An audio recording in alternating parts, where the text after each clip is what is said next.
आए आज इसी भाव में हम ठाकुर जी के भजन को गाएं। कहना है ठाकुर जी से, सांवरे सरकार से, सांवरे बिन तुम्हारे ये जीना लगे। कहते हैं ना, यदि कोई मनुष्य का हृदय मेरे चितचोर से चिपक गया, मेरे सांवरे सरकार से चिपक गया, तो फिर छुड़ाना मुश्किल होता है। और सभी अपने अपने, जो देर से आ रही है माताएं, सभी अपने अपने गंतव्य स्थान पर आराम से बैठ जाएं। कोई भी अकबकाहट नहीं, कोई दर दर की बातें नहीं। और जितनी हमारी मैया बैठी हैं, मीठी मीठी तालियों के साथ गाएं। आओ पास हमारे, आओ पास हमारे कि जीना लगे, सांवरे बिन तुम्हारे ये जीना लगे।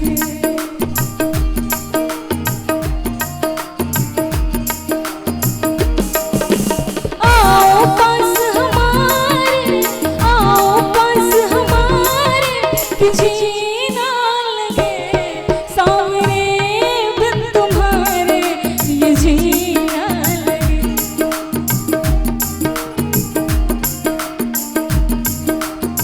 बोलो सांवरे सरकार की, श्री राधे।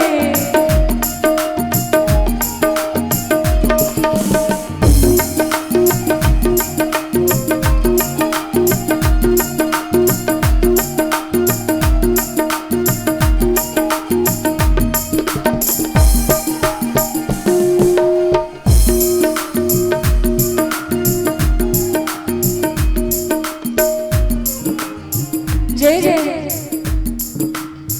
भजन सुनाने तुमको रिझाने आया सांवरे।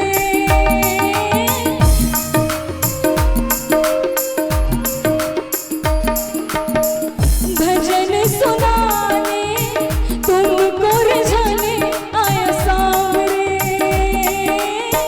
तुम ना सुनो तो किसको सुनाए, बोलो सांवरे।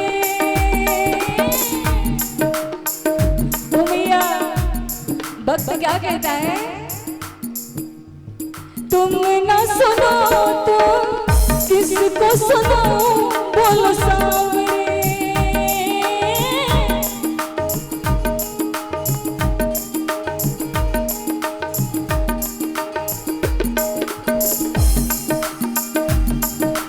फीके साँझ सारे कि जीना लगे।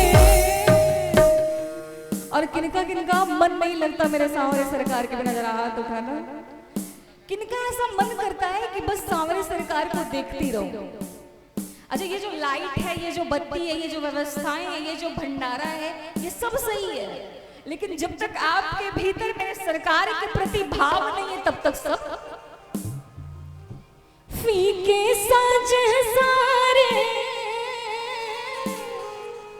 कि जीना लगे। जरा सब लोग मिलकर गाओ, सांवरे बिन तुम्हारे ये जीना लगे।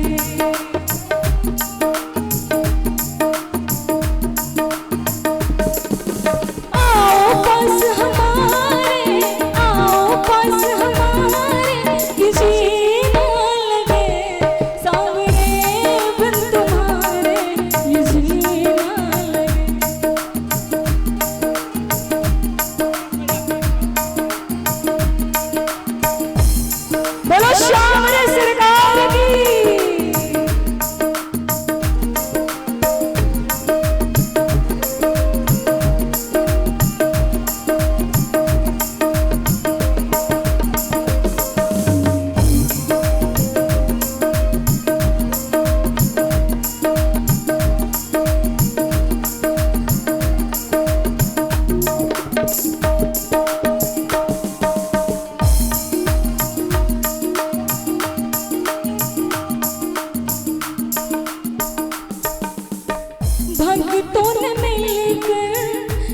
को सजाया प्यार सांवरे,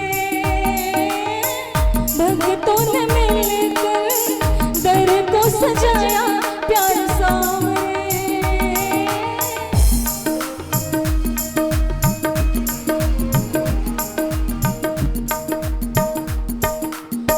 चांदनी कैसी बिन चंदा के बोलो सांवरे,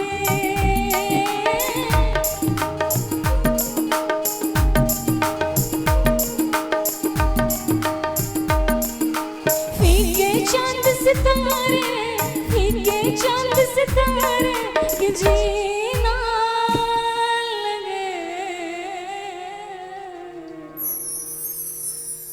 फीके चांद सितारे सांवरे ये जीना लगे, सांवरे बिन तुम्हारे। बोलो बोलो बोलो, अरे मैया सांवरे बिन तुम्हारे। हो पीछे से आवाज नहीं आ रही है। सांवरे बिन तुम्हारे, क्या बात है। दोनों हाथ को एक बार खोल लो, पूरे पूरे हाथ, लंबे लंबे हाथ, जिनको मेरे सांवरे सरकार ने याद दिया। फीके चांद सितारे कि जीना लगे, जोड़ कर सांवरे बिन तुम्हारे ये जीना लगे, सांवरे बिन तुम्हारे ये जीना लगे। बोलो सांवरे सरकार की, अयोध्या धाम की।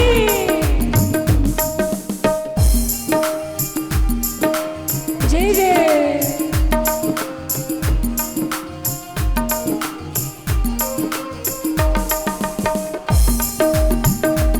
श्री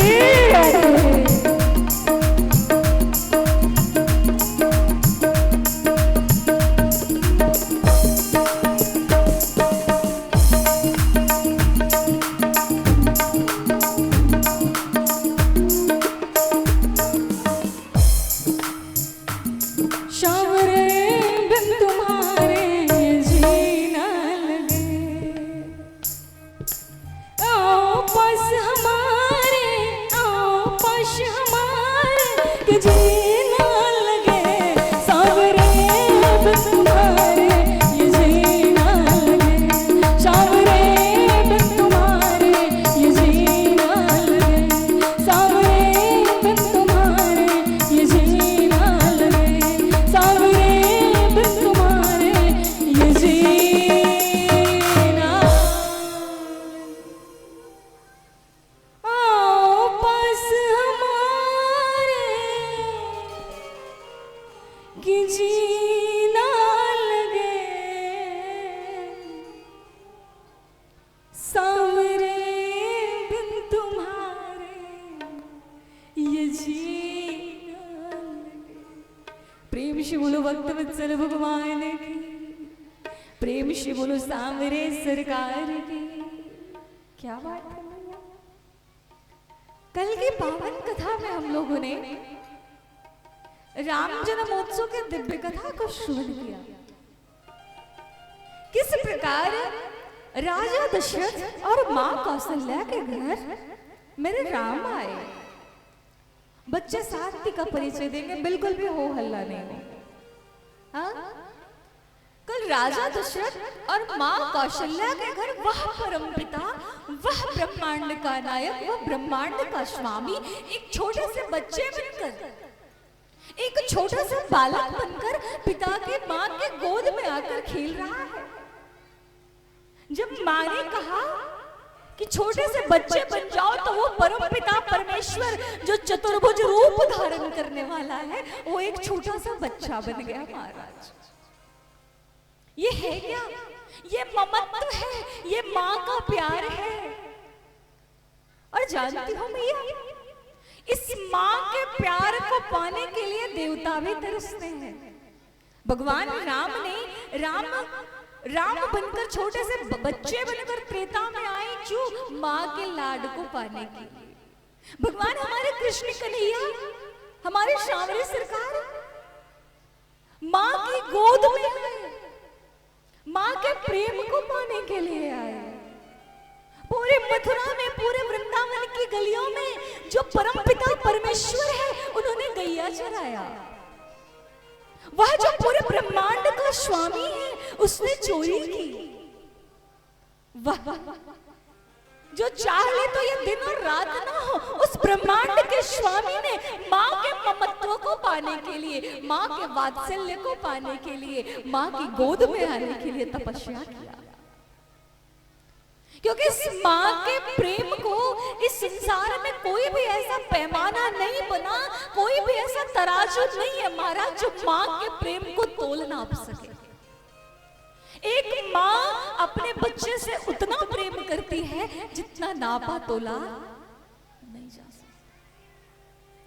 एक माँ जो पूरे 9 महीने अपने गर्भ में अपने शिशु को रखकर अपने खून से, अपने पसीने से उस बच्चे को सींचती है, और जब बच्चा रोए तो माँ अपने आप रो जाती है, जब बच्चा हंसे तो माँ अपने आप हंस जाती है। एक बच्चा यदि दुखी है तो माँ भी दुखी होती है, और एक बच्चा यदि सुखी है तो एक माँ भी सुखी रहती है। वो माँ शब्द जिसमें पूरा संसार समाया है, उस माँ के बिना सब अधूरा है। उस त्रेता में भी, द्वापर में भी, सतयुग में भी शक्ति के बिना सब अधूरा था महाराज। और आज भी जिन बच्चे की माँ नहीं होती उनसे पूछो माँ होने का, माँ न होने का दर्द क्या होता है। हमारे श्री ठाकुर जी, हमारे राम जी छोटे से बच्चे बनकर आए माँ की गोद में। राजा दशरथ ने जैसे ही सुना ना कि मुझे पुत्र की प्राप्ति हुई है, तो मानो ऐसा प्रतीत हुआ, तुलसी बाबा कहते हैं, दशरथ पुत्र जन्म दशरथ पुत्र जन्म सुनिकाना, माना हो ब्रह्मा नंद समाना।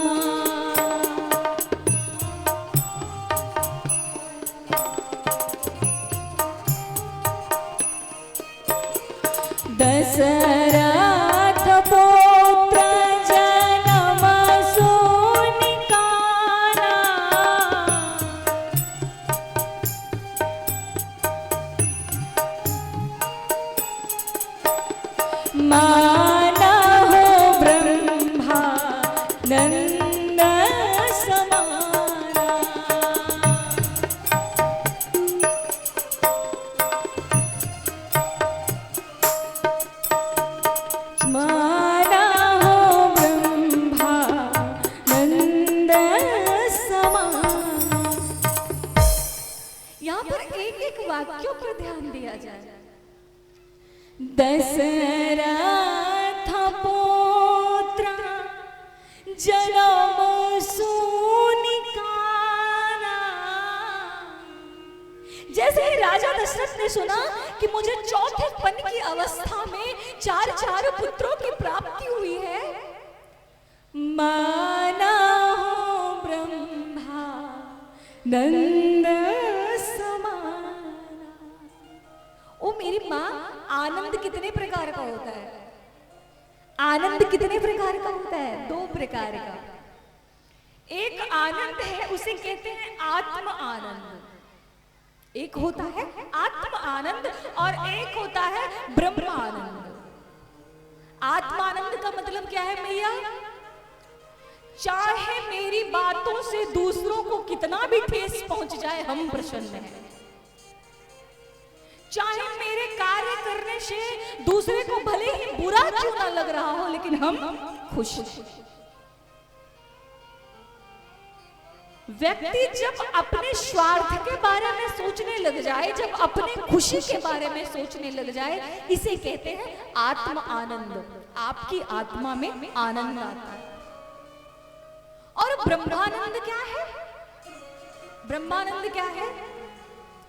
आपके किए गए कार्य से संपूर्ण सृष्टि में कोई घात ना पहुंचता हो, सब प्रसन्न रहते हो, उसे कहते हैं ब्रह्मानंद।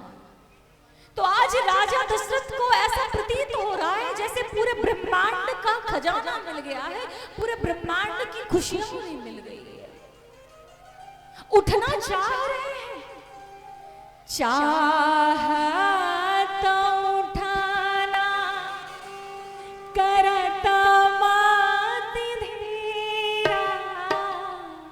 उठना चाह रहे हैं कि खड़े हो जाएं, लेकिन उठ नहीं पा रहे। इतना प्रसन्न है राजा दशरथ, इतनी प्रसन्नता छाई है। और इधर तुलसी बाबा कहते हैं अवधपुरी सोहई भांति, अवधपुरी सोहई भांति, प्रभु ही मिलन आए जन राति।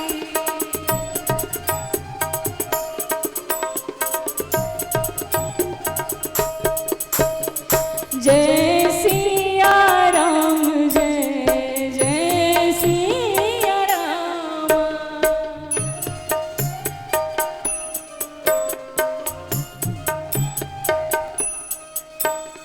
जय सिया राम, जय जय सिया राम।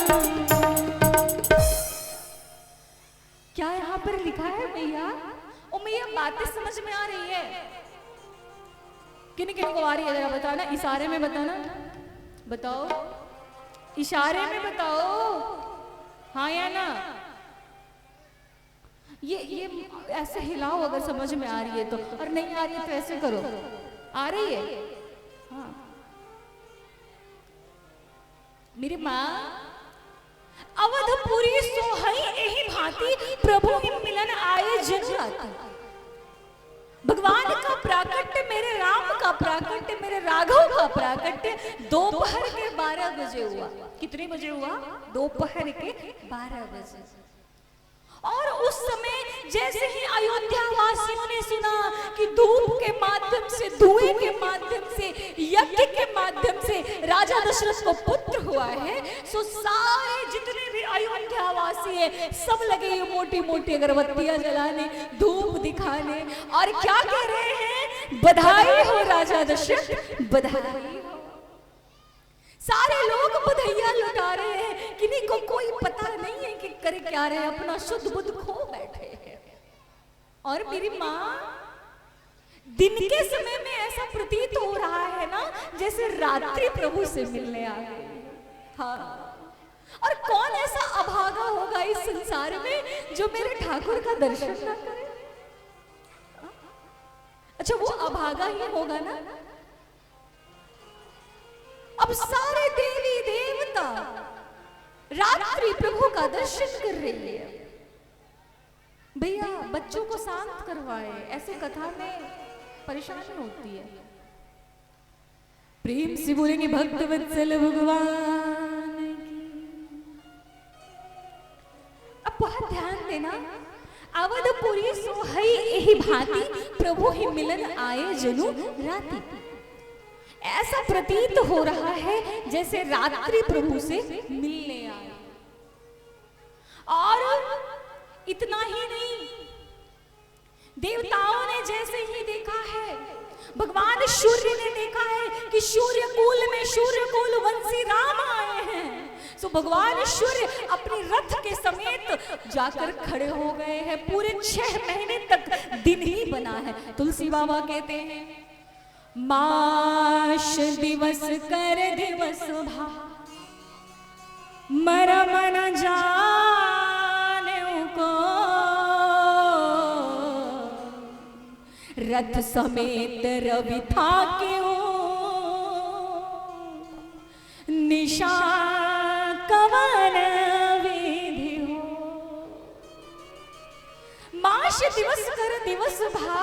मरम न जाने वो कोई, रथ समेत रवि था केहू, निशा कवन विधि होए।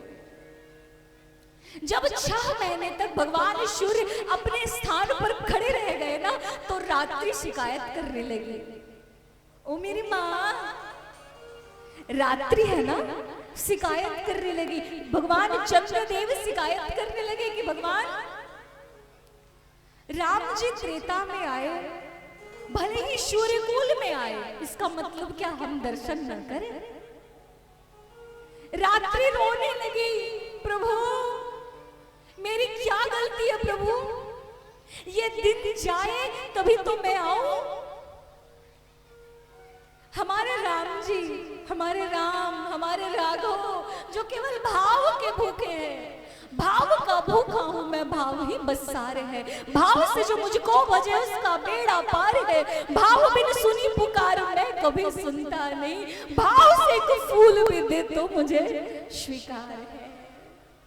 वो राम वो है, राम वो है जिसने सारी चीजों को ठोकर मारकर भोजन किया, तो किनके यहाँ किया? सबरी के यहाँ किया।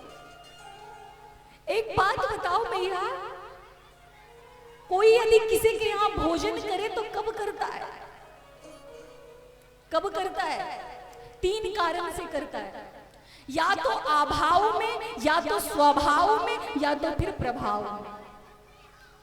किसी के पास बहुत अभाव है, बेचारा भूखा है, तो भोजन करके। दूसरा स्वभाव से, किसी का स्वभाव इतना अच्छा लगता है ना महाराज, लगता है इसके घर अवश्य जाए।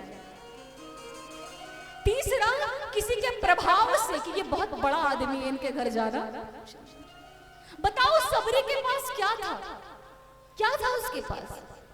और मेरे राम जी के पास किस चीज की कमी थी? ना अभाव था, ना सबरी से कभी मिले थे, ना सबरी का स्वभाव था, ना प्रभाव था तो सिर्फ प्रेम था, सिर्फ प्रेम।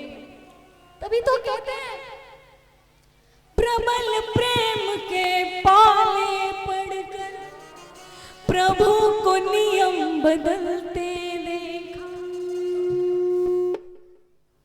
प्रबल प्रेम के पाले पड़कर प्रभु को नियम बदलते देखा। निज का मान टले टल जाए, जन का मान न टलते।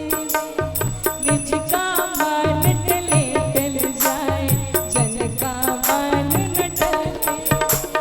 प्रबल प्रेम के पाले पड़कर प्रभु को नियम बदलते देखा।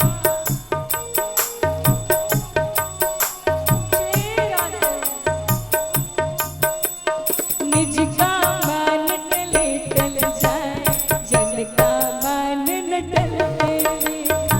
निज का मान टले टल जाए, जन का मान न टलते। क्या कहा है? प्रबल प्रेम के पाले पड़कर प्रभु को नियम बदलते देखा। निज का मान टले टल जाए, जन का मान न टलते देखा। प्रभु अपना मान घटा ले तो चलेगा, विदुर के घर जाकर शाग खा लिए हमारे कन्हैया ने। हमारे राम जी ने जाकर शबरी के घर बैर खा लिया महाराज। अपना मान टले तो टल जाए, जन का मान नहीं टलता है। आज जब रात्रि रोने लगी कि प्रभु मेरी क्या गलती है, मेरा क्या दोष है, भगवान राम ने तत्क्षण वचन दिया कि रात्रि मैं तुम्हें वचन देता हूं, मैं त्रेता में जब राम बनकर आया हूं तो मैं दोपहर 12 बजे आया हूं, वही मैं द्वापर में कृष्ण बनकर आऊंगा तो रात्रि के 12 बजे आऊंगा। और जिस प्रकार सूर्यदेव अपनी मर्जी चला रहे हैं, उसी प्रकार आप भी अपनी मर्जी चला रहे हैं। रात्रि ने कहा महाराज वो द्वापर की बात है, आप द्वापर में कृष्ण बनकर आएंगे, रात्रि को 12 बजे आपका जन्म होगा, अभी मुझे क्या मिलेगा? अभी का बताए, अभी मुझे क्या मिलेगा? तत्क्षण हमारे रघुकुल राम ने, हमारे राघव ने वचन दिया कि रात्रि भले ही मैं सूर्यकुल वंश में जन्म लिया हूं, मैं सूर्यकुल वंशी राम हूं, लेकिन मेरे नाम के आगे सूर्यकुल का नाम नहीं जोड़ा जाएगा, मेरे नाम के आगे चंद्र जोड़ा जाएगा। तब से मेरे राघव का नाम पड़ा रामचंद्र। प्रेम से बोलेंगे रामचंद्र भगवान, क्योंकि रघुकुल में हमारे राघव ने जन्म लिया, सूर्यकुल वंश में। रघुकुल रीति सदा चली आई, प्राण जाए पर वचन न जाए। उस कुल में जन्म लिया है हमारे राघव ने, जिस कुल में जान चला जाए तो चला जाए, वचन जाना नहीं चाहिए। उमिया, ये हमारे राघव सरकार के त्रेता के नियम थे। आज का नियम क्या है? आज कलयुग की रीत क्या है?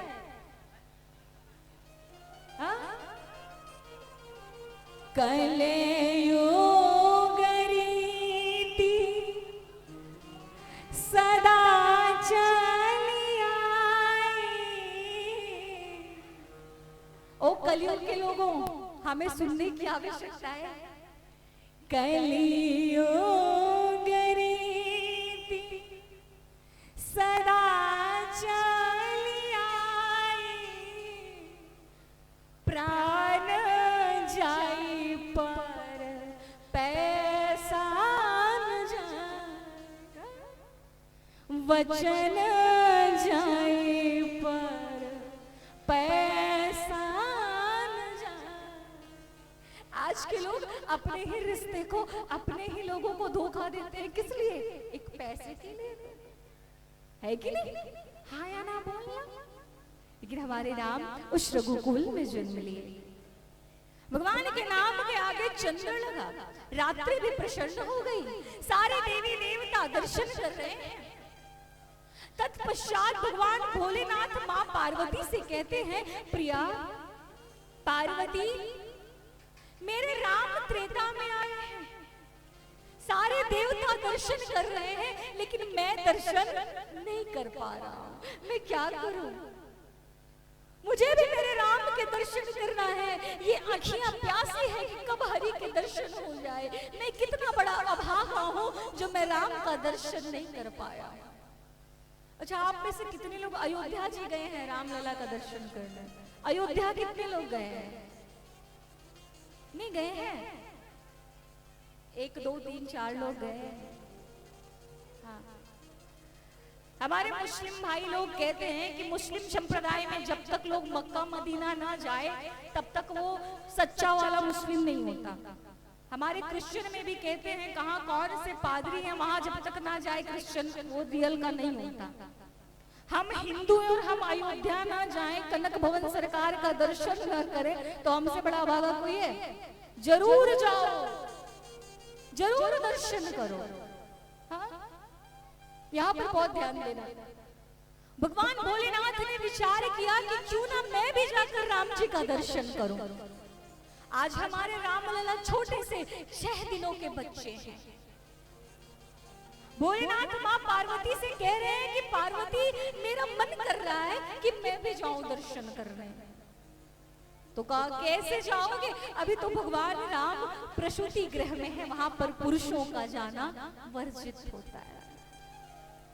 कैसे जाएंगे आप? भगवान भोलेनाथ ने कहा कि करना चाहे जो भी पड़े, मैं तो दर्शन करने जाऊं।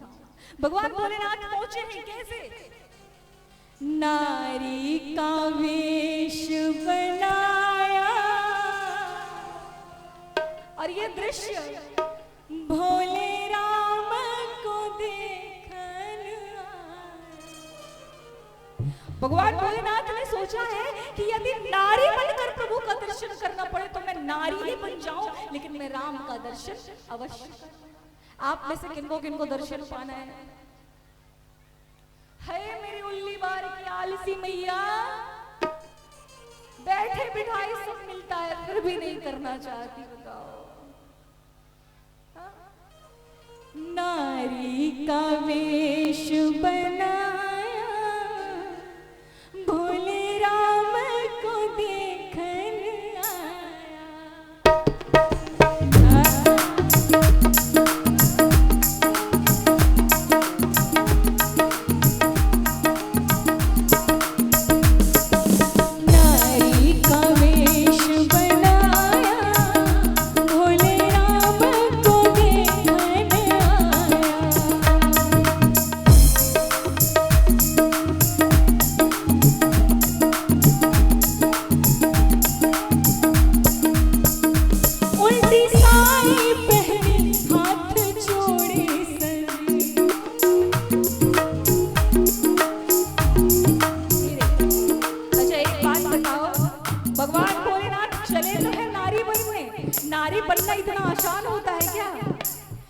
साड़ी कितने मीटर की होती है?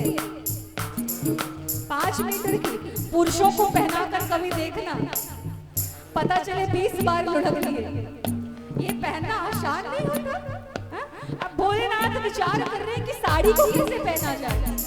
हमारे अर्धनारीश्वर ने क्या किया है, साड़ी के आंचल को साड़ी के निचली सतह में लेकर और निचली सतह को आंचल बांधे हैं। उल्टी साड़ी पहनी, हाथ जोड़ी सजी,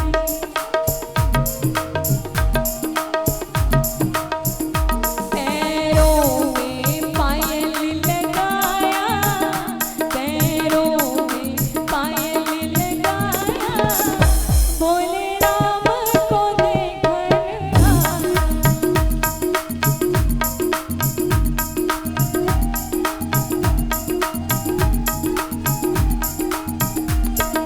बोलो खूब बाबा भोलेनाथ की।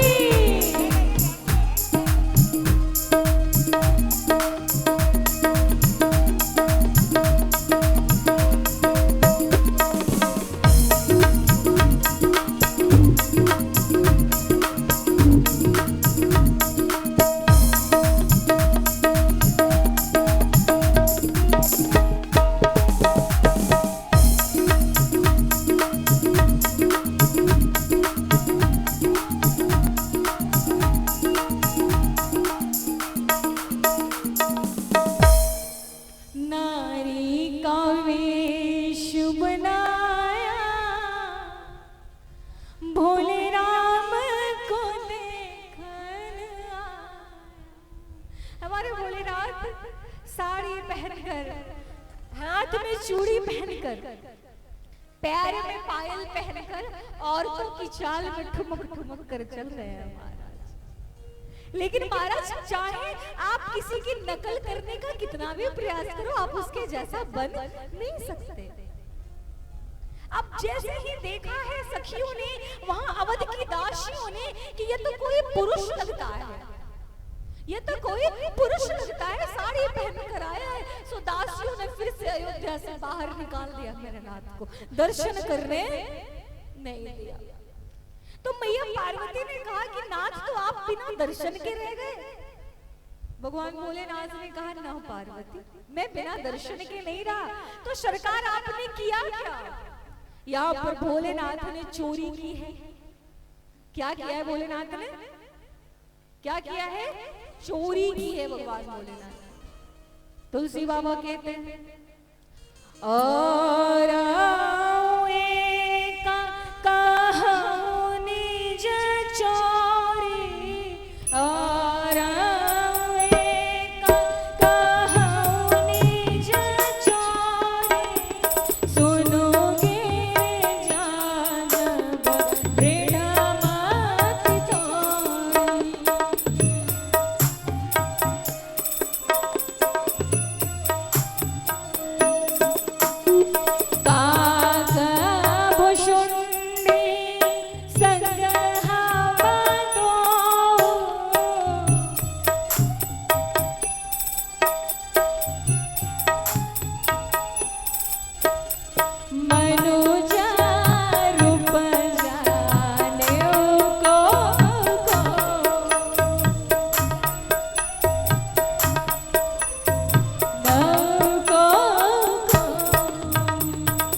तुलसी बाबा क्या कह रहे हैं कि जानती हो पार्वती, मैंने त्रेता में चोरी की है। अच्छा, यहाँ पर एक वाक्य पर बहुत ध्यान देना।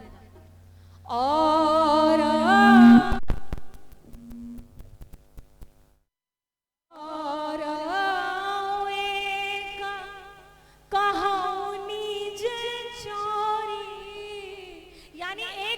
चोरी बताता हूँ। इसके पहले भी एक चोरी हो चुकी है रामचरितमानस में। किसने की है? भगवान सूर्य ने अपने स्थान पर 6 महीने तक खड़े रहे। और जानती हो पार्वती, दूसरी चोरी मैंने करी है। लेकिन जानती हो मेरी माँ, भोलेनाथ ने पहले ही कह दिया है कि मैं तुम्हें तभी अपनी चोरी बताऊंगा गिरजा, जब तुम किसी से नहीं कहोगे। सुनोगे रे जा जब ढेढ़ा मत थो, ऐसा क्यों कहा है भोलेनाथ ने? क्योंकि महिलाओं में एक आदत होता है, समान रूप से सबों में होता है। एक महिला ने दूसरे महिला से कहा, अरे बहन तुम मेरी अपनी हो, एक बात बताएं। हाँ बताओ। बता दिया। तुम किसी से कहना मत। ठीक है, नहीं कहेंगे। अब फिर से जाकर दूसरी महिला को वही बात उसने कहा और कहा तुम किसी से कहना मत। अब यही तक बात सीमित नहीं रही, तीसरी ने जाकर चौथी को कहा और चौथे से पूरा गांव वाले जान गए और सबको पता है कि इसको नहीं पता है। हाँ कि ना भैया? एक दूसरे को सबको लग रहा है कि इसको नहीं पता, लेकिन पता पूरे गांव। भोलेनाथ इस चरित्र को जानते हैं, इसलिए कहा है अपनी पत्नी से, अपनी प्रियतमा से, सुनोगे रे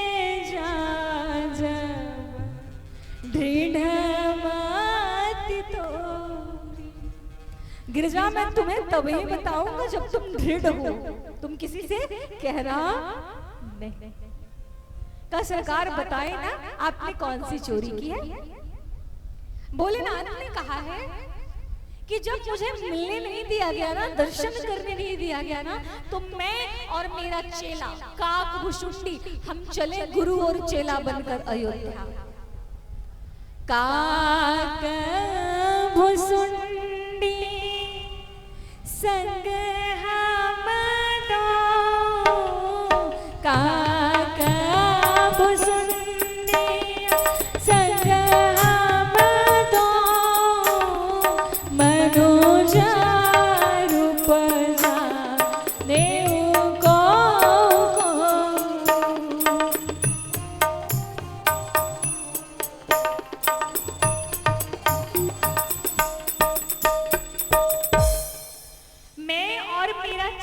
काकभुसुंडी हम दोनों कहाँ चले? अयोध्या में। और जैसे ही मैं अयोध्या गया, मैंने रामलला सरकार से विनती की, तो उधर मेरे सामने सरकार जोर जोर से रोने लगे। पूरी अयोध्या में बात फैल गई कि जो अभी अभी कौशल्या के घर लल्ला हुआ है वो बहुत जोर जोर से रो रहा है। कोई झाड़ फूक, कोई मंत्री उंत्री है जो इसे चुप करवा सके? मैया व्याकुल है। उसी समय पूरी अयोध्या के वैद्य आए, हमारे रामलला चुप नहीं हुए।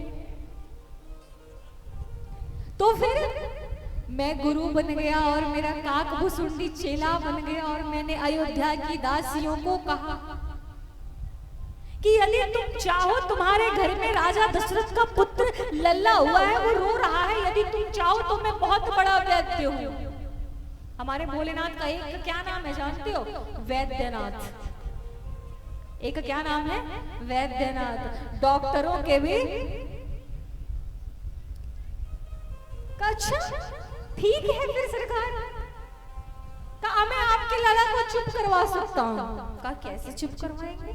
चले गुरु और चेला बनकर माँ के दरवाजे पर, माँ कौशल्या के समक्ष जैसे ही गए, कहा कि अब मैं आया हूँ, मैं लला को चुप कराऊंगा।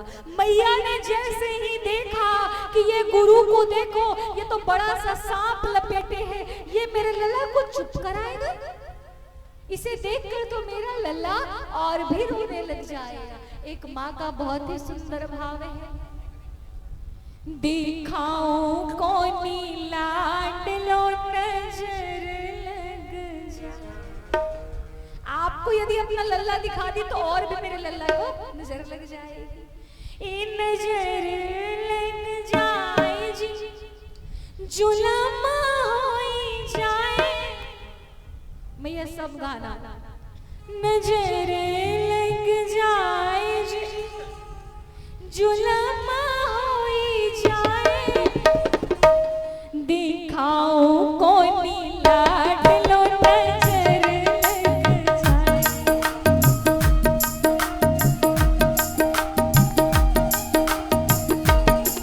नजर लग जाए रे, जुलमा होई जाए।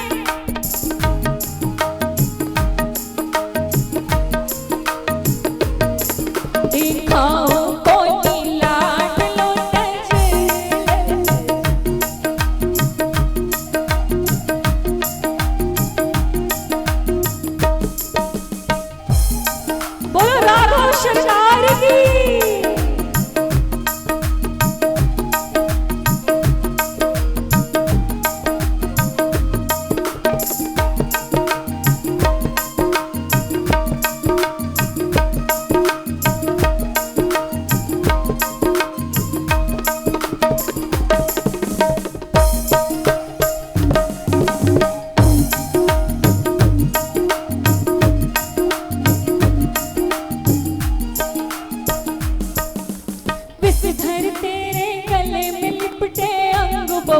रमाए।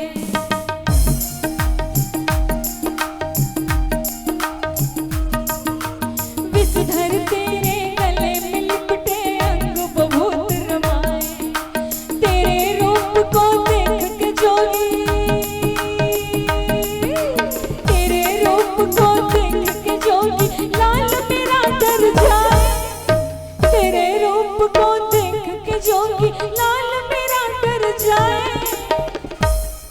दिखाओ कोई लाल लो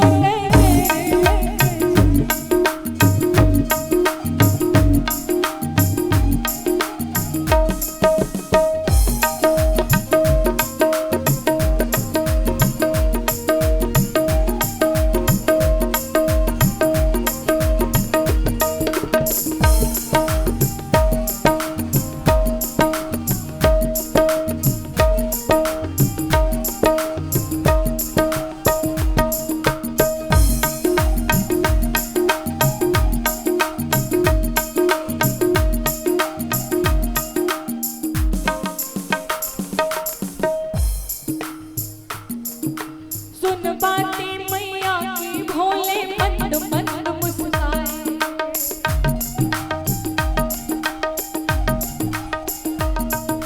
सुन बातें मैया की भोले मंद मंद मुस्काए।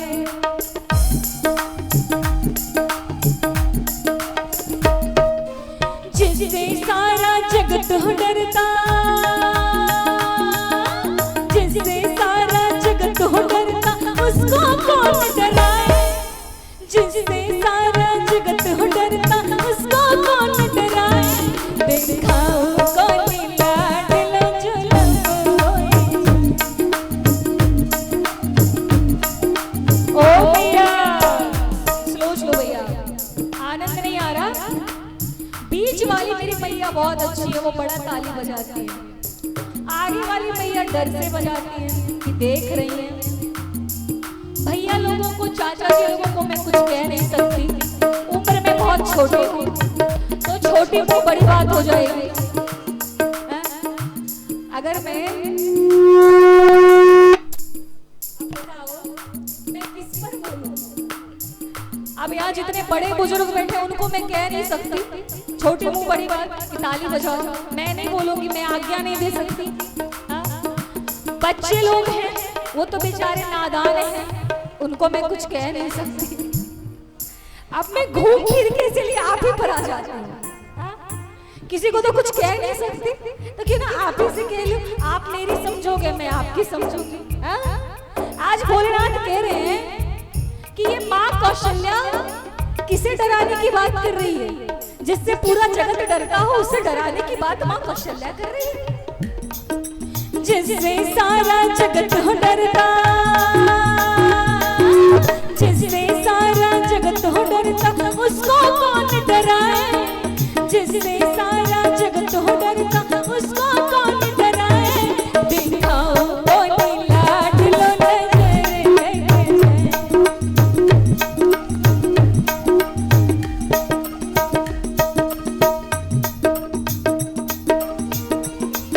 बोलो कनक बिहारी सरकार की।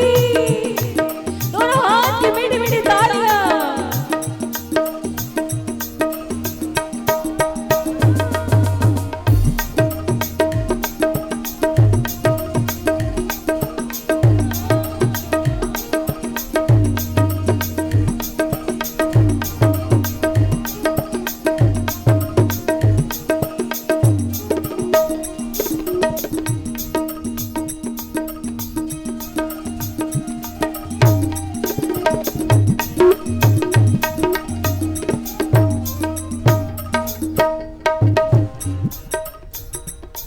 दिखाओ कौन लाडलो नजर लग जाए।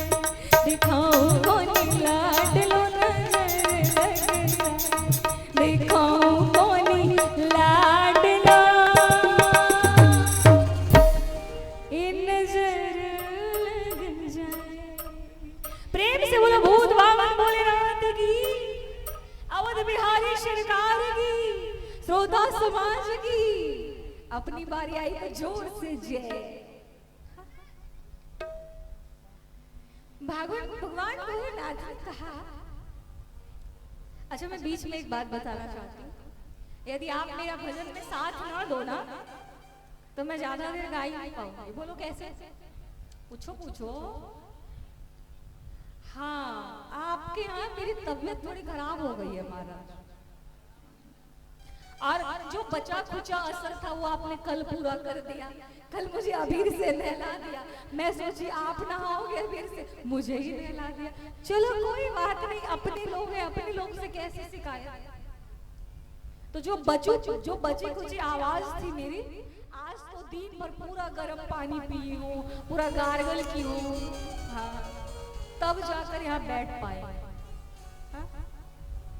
तो आपका साथ आवश्यक है, और कथा 2 ही दिन बची है, कथा पूरी भी होनी। प्रेम से बोलो भक्त वत्सल भगवान की। भगवान भोलेनाथ ने कहा कि पार्वती जब मैं अवध धाम की ओर गया तो अब मैं बन गया गुरु और मेरा चेला काक भुसुंडी बन गया। जाकर मैंने जैसे ही राम जी का दर्शन किया, उस अखिल ब्रह्मांड के नायक भगवान का जैसे ही मैंने दर्शन किया, मानो ऐसा प्रतीत हो रहा था कि ब्रह्मांड में इससे सुंदर और कुछ नहीं हो सकता। और पार्वती, मैंने जैसे ही भगवान नाम के कान में जैसे ही बोला, जैसे ही मैंने बोला कि अब मैं आ गया, जैसे ही एक दूसरे ने दोनों का दर्शन किया, वैसे ही राम लला प्रसन्न हो गए। और आज राम लला और भोलेनाथ ने दोनों एक दूसरे का दर्शन किया। अच्छा, भगवान भोलेनाथ और भगवान राम के बीच रिश्ते क्या हैं? 3 रिश्ते हैं, स्वामी, सखा, सियपिय ही के। एक दूसरे के स्वामी हैं, एक दूसरे के सखा हैं, और एक दूसरे के सेवक भी हैं। अब जैसे ही दर्शन हुआ है, दोनों ने एक दूसरे का दर्शन पाया है, प्रसन्न हुए हैं, और भगवान भोलेनाथ चल पड़े।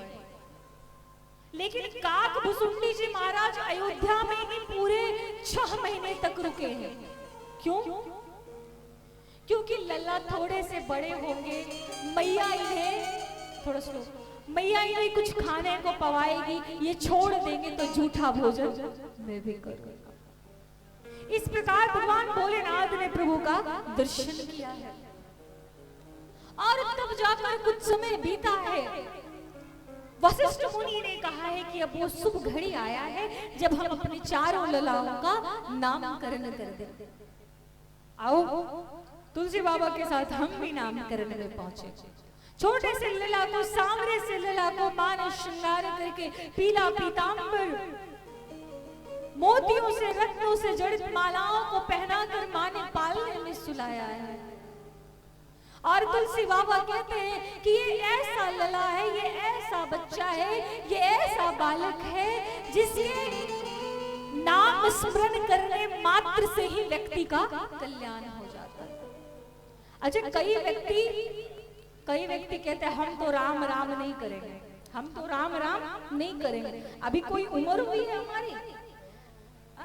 अभी हम 20-22 के हैं, अभी हम राम राम करने लगे, कृष्ण कृष्ण करने लगे, बुढ़ापे में करेंगे। समय और बीता, अब करोगे राम राम? अरे अभी नहीं, अभी बेटा बड़ा हुआ है, पोता पोती हो जाए, फिर राम राम ही तो करना है। क्या करना है? पोता पोती भी हो गया, अब करोगे राम राम? अभी राम राम करने का समय है, अभी पोता पोती को थोड़ा बड़ा कर ले, तब तक करेंगे राम राम। ठीक है, अब करोगे, तब तक बिटिया भी आई गई, बिटिया का बच्चा आ गया और कह दिया ना ना ना ना, अभी नहीं। बिटिया के बच्चे क्या कहते हैं? नाना कहते हैं ना, आप क्या नाना ही कहते हैं ना? तब तक बिटिया का बच्चा आके कह दिया अरे ना ना, अभी तो आप अभी नहीं करना। तो कब करोगे? जब अर्थी पर लिटा दिए जाओगे, 4 लोग कंधा देंगे और वो बतलाएंगे कि राम नाम सत्य है, यही एक सत्य था पगले, और ये तुमने कभी अपने जीवन में किया ही नहीं। और बात यहीं तक खत्म नहीं होती। वो चार लोग जो कंधा लेकर जाते हैं वो बतलाते हैं कि राम नाम ही सत्य था, फिर वो घर आके वही करते हैं, फिर उसे चार लोग बतलाते हैं कि राम नाम ही सत्य है। लेकिन व्यक्ति इस संसार में काम में, क्रोध में, माया में, लोभ में, मोह में इस तरह फंसा हुआ है जिसे ये बातें अच्छी नहीं लगती महाराज, अच्छी लगती ही नहीं। लेकिन इस संसार में ना एक बहुत अच्छे साधक कहते हैं, रे मूर्ख बंदे क्या है रे जग में तेरे, इस जग में क्या है हमारा। रे मूर्ख बंदे क्या है रे जग में तेरा, कोठी बंगला कार देख के क्यों इतना इतना। क्या कहते हैं कई लोग, कह रहे हमने तो बंगला बना लिया, हमने तो कोठी बना ली, हमने तो गाड़ियां खरीद ली, अब हमें क्या करना है। हाय, वो सबसे बड़ा मूर्ख है जो अपनी कमाई, अपने सामर्थ्य को अपना सामर्थ्य मानता है कि ये मैंने किया है। कभी भी ऐसा कहो कि ये मैंने किया है, बस इतना ही कहो, मेरा आपकी कृपा से सब काम हो रहा, करता नहीं मैं कुछ भी, सब काम हो रहा। जीवन में ये आदत बनाओ, जब भी भगवान के पास जाओ तो ये कहो कि मैं कुछ नहीं कर रहा, अगर मैं गलत भी कर रहा हूं तो आप करवा रहे हो, आप मुझसे गलत करवाओ, मुझ में इतना सामर्थ्य दो कि मैं सच्चाई के रास्ते पर चलूं, आप मुझ में इतनी शक्ति भरो। जब हम दुर्गा मंडप आते हैं तो पंडित जी स्तुति करते हैं, या देवी सर्वभूतेषु शक्ति रूपेण संस्थिता विद्या रूपेण संस्थिता। क्यों करते हैं? माँ मुझ में इतनी शक्ति भरो कि मैं कभी विमानगामी न हो पाऊं, मैं गलत रास्ते पर न चलूं। ये यदि मन में भाव हो ना कि मेरे पटवारी की नैया आप हो, मैं कुछ नहीं करता, तो सारी चीजों का, सारी समस्याओं का हल वही हो जाएगा। आओ एक लाइन मेरे साथ सब मिलकर कहना, सारे लोग कहोगे ना, कौन कौन कहोगे? है वो मेरी भोली मैया, आप इधर से नहीं कहोगे क्या? सब सो रही हैं और इधर भैया लोगों ने क्या किया है, भंडारा भी यहीं पर बना रहे हैं प्रसाद, ताकि थोड़ी थोड़ी गमक भी लगती रहे। तेरे भरोसे है मेरी नैया, हे मथुरा के कृष्ण कन्हैया। दोनों हाथ उठाकर बोलो, सारे लोग बोलो, तेरे भरोसे है मेरी नैया, हे मथुरा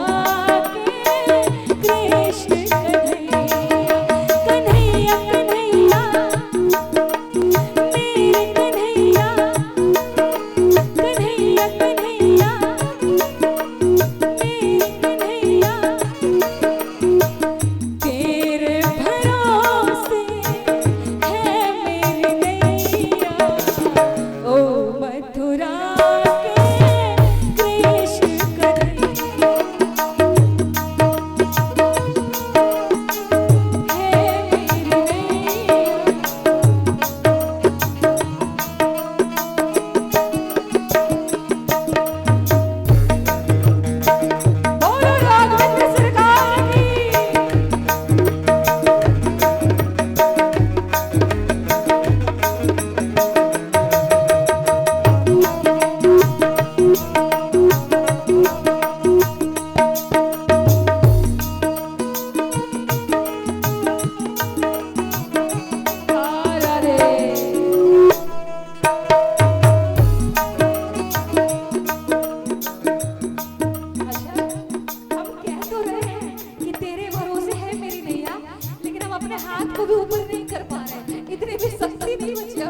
लेकिन हम अर्पण करने के भाव में नहीं होते। होते हैं क्या?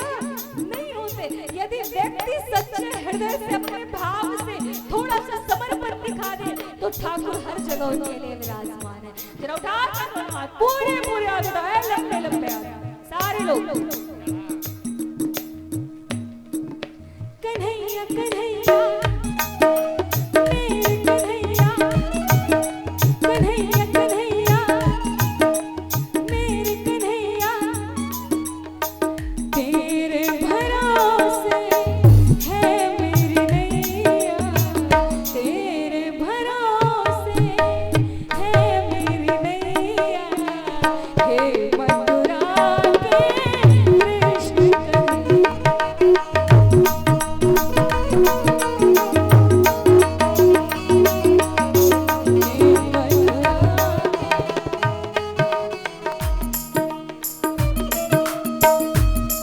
बोलो भक्तवत्सल भगवान की।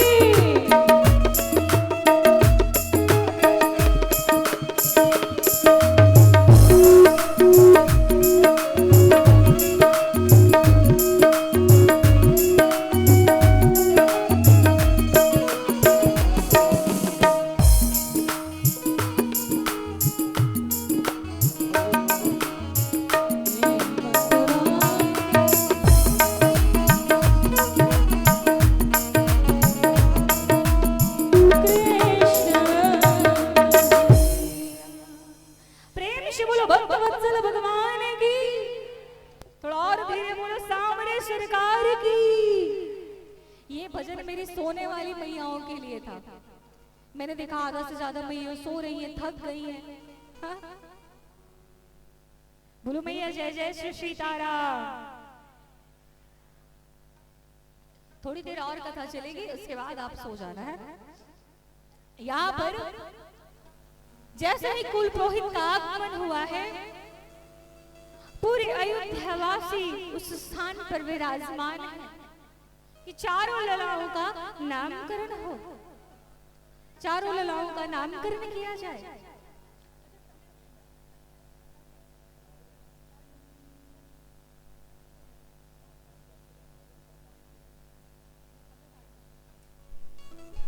प्रेम से बोलेंगे भक्तवत्सल भगवान। सबसे पहले जब सांवरे सरकार को मां कौशल्या अपनी गोद में ली है, गोद में लेता देखकर वशिष्ठ मुनि ने कहा है, ये इतने सुंदर हैं, ये इतने सुंदर दिखाई पड़ रहे हैं, ऐसा प्रतीत होता है मानो ये आनंद के सिंधु हैं, सुख के राशि हैं। इनका नाम स्मरण करने मात्र से व्यक्ति का कल्याण होता है। तुलसी बाबा कहते हैं, जाकर नाम सुनता शोभाई, जाकर नाम सुनता शोभाई, मोरे गृह प्रभु सोई। जिनके नाम स्मरण करने मात्र से शुभ ही शुभ होता हो, ऐसे प्रभु हमारे घर आए हैं, तो इनका नामकरण कैसे हो। जो आनंद सिंधु सुख राशि, जो आनंद सिंधु सुख राशि, करते लोक सुपासी।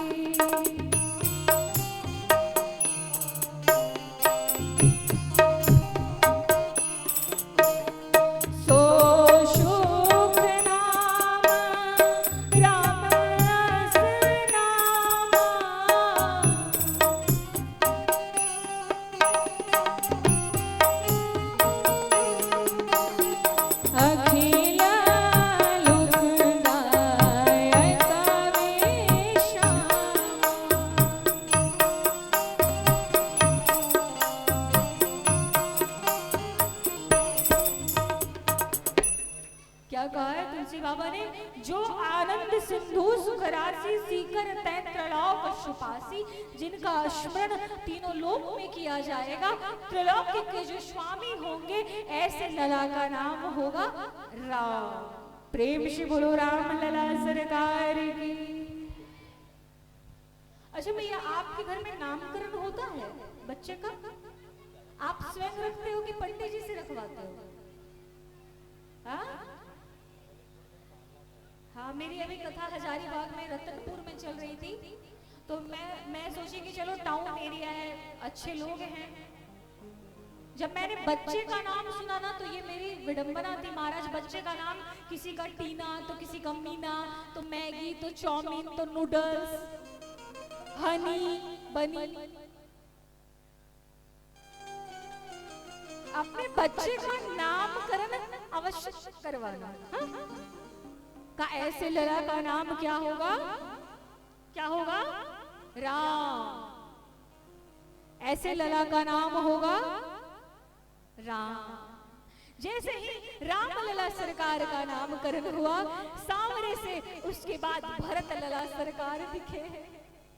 जब भरत लला को देखा है तो कहा है कि ये भरत लला विश्व भरण पोषण कर जोई, विश्व भरण पोषण कर जोई, ताकर नाम भरत आसो।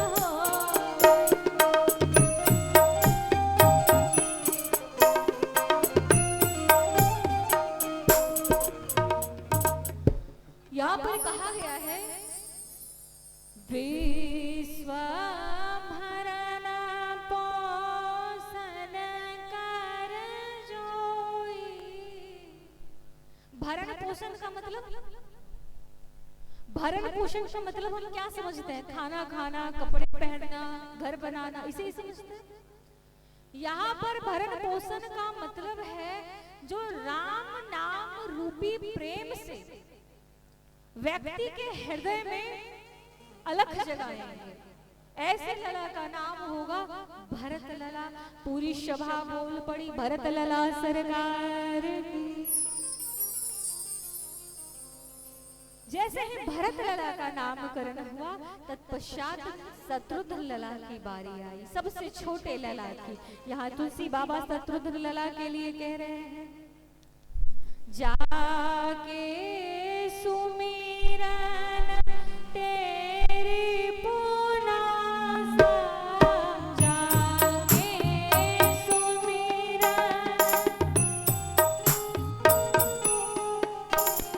नाम शत्रुघ्न तेरा प्रकाशो।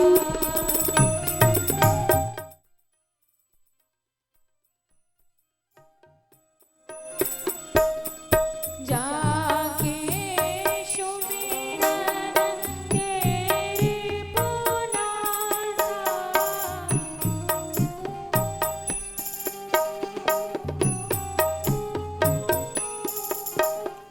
नाम शत्रुघ्न वेद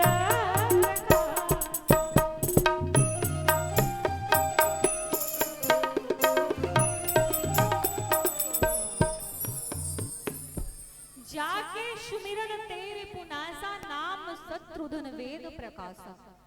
यानी जिनके स्मरण करने मात्र से शत्रु रूपी राम नाम जो शत्रु है, राम नाम रूपी शत्रु का नाश होगा, ऐसे लला का नाम है शत्रुघ्न लला।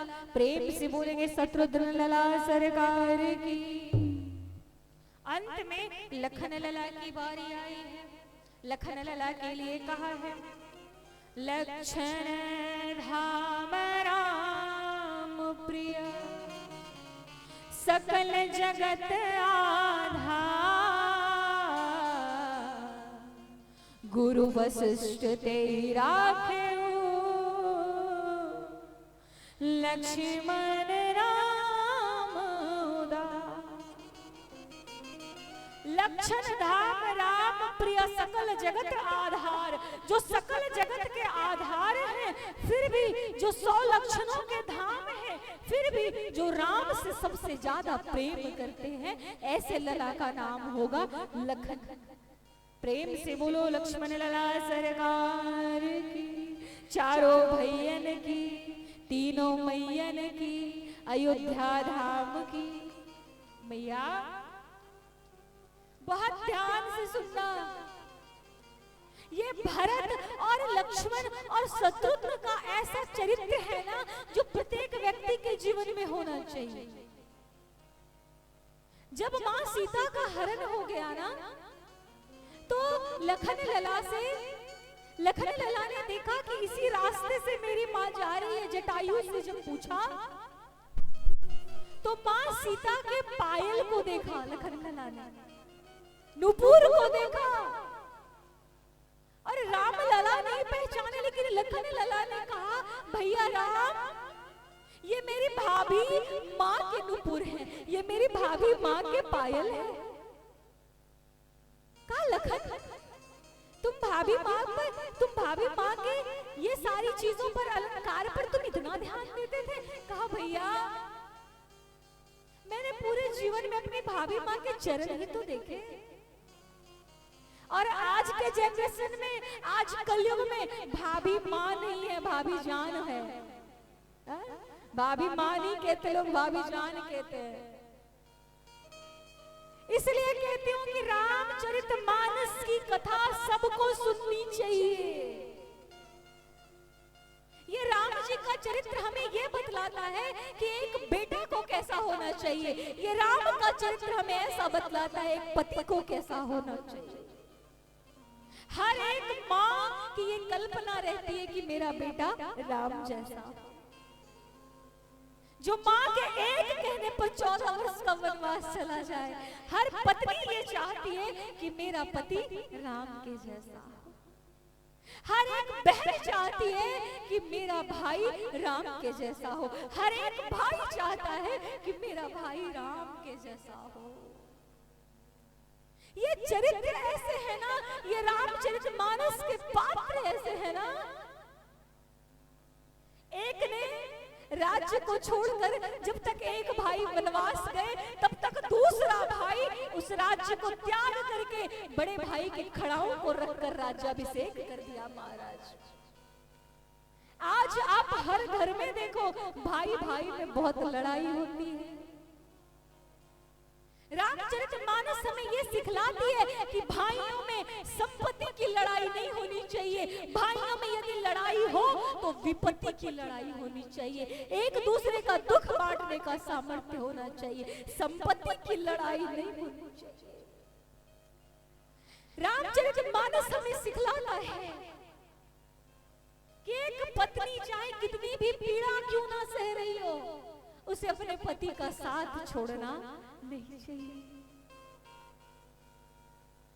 शायद यदि लोगों के हृदय में रामचरितमानस की कथा आ जाए ना, तो फिर व्यक्ति को पूरे संसार में भटकने की आवश्यकता नहीं पड़ेगी। लेकिन क्या आप मन लगाकर भाव से सुनते हो कथा? सुनते हो? मैया एक बात बताऊं, जितने दिनों से मैं कथा कह रही हूं, इतना तो